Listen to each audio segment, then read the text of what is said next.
Soo MP Terry Sheehan announced funding from FedNor yesterday of $770,000 for the Sault Ste. Marie Innovation Centre for 3 priority projects. The Innovation Centre will receive $700,000 to support the Information and Communications Technology Network in Sault Ste. Marie and the Algoma region.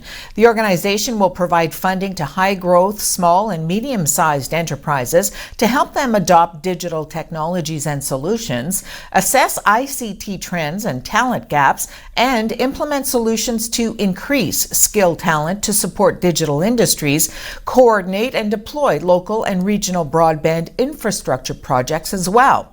Also, a FedNor investment of $38,000 will enable Acorn Information Solutions, which is a division of the Innovation Centre, to document its business model as a way to share best practices with other communities across Northern Ontario.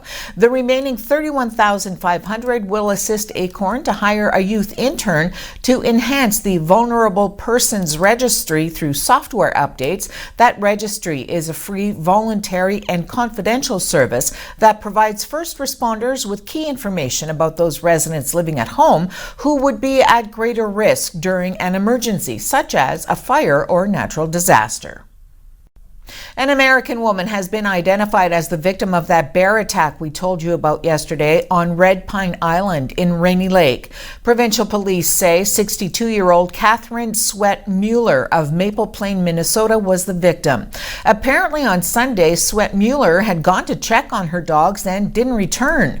Officers found her body near a bear, which they killed. The Minnesota Star Tribune said Sweat Mueller was at the cabin for a family reunion and had gone outside when she heard her 2 dogs barking. The dogs, one of them injured, eventually returned to the cabin, but she didn't. The heavily wooded island is in Canadian waters a few hundred meters north of the international border that divides Rainy Lake. The dead bear was to be sent to the University of Guelph for a necropsy to determine if any health issues caused what officials said was abnormal behavior.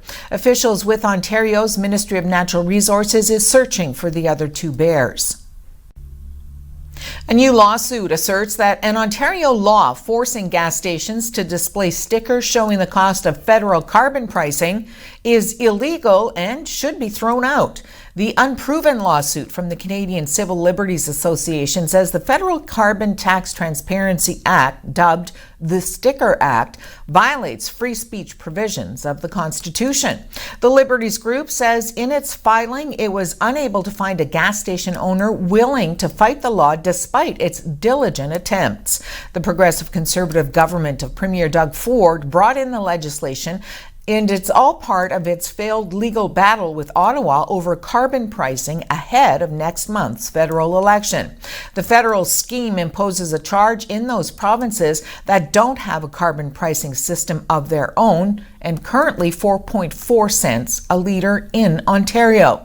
Ford has consistently denounced the federal legislation as a tax grab and has said it wants consumers to know what the federal charge will cost Ontario drivers. The association, however, says the stickers are part of Ontario's political campaign against Ottawa, and there's no good reason to force anyone to display them.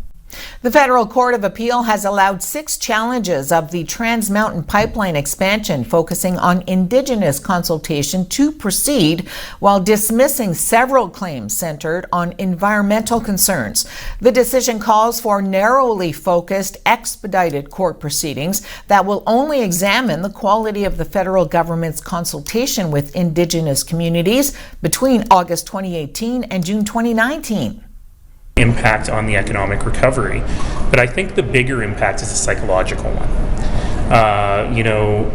As we've said, sometimes there are hoops you got to jump through, and the hoops have been extended a little bit in many cases.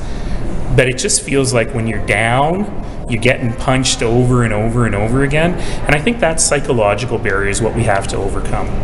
The point is, TMX is going to get built. Line 3 built. Keystone XL going to get built.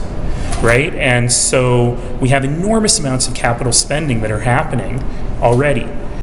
Hurricane Durian, back to a Category 3 storm now, raked the southeast U.S. seaboard late yesterday, threatening to inundate coasts from Georgia to Virginia with a dangerous storm surge. Strong wind and heavy rain reached Charleston, South Carolina.